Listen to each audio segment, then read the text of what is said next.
It's almost 2 years from April 7, 2020, when the circuit breaker was first announced. And this week, the government has also announced that social distancing is no longer required in church worship. So in light of our message today, I think it's high time for us to be reminded of the importance of gathering for worship and church community. This desire to know and be known, this desire for community is something innate. It is something we cannot deny because it is based on who God is. We are made in the image of God. So what is God like?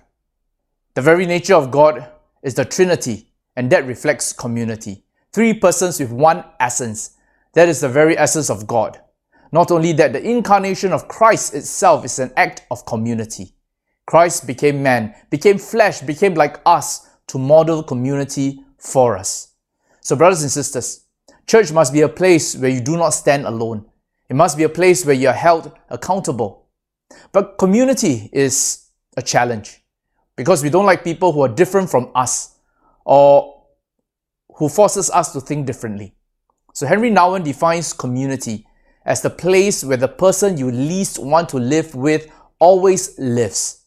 Often we surround ourselves with people we most want to live with, which forms a club or clique, but not a community.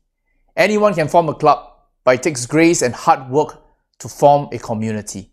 And that is why Bonhoeffer calls the community a grace given by God, and it is costly grace. It is costly because it requires us to deny ourselves and love others who are different. But it is grace because through that we find freedom from self-centeredness.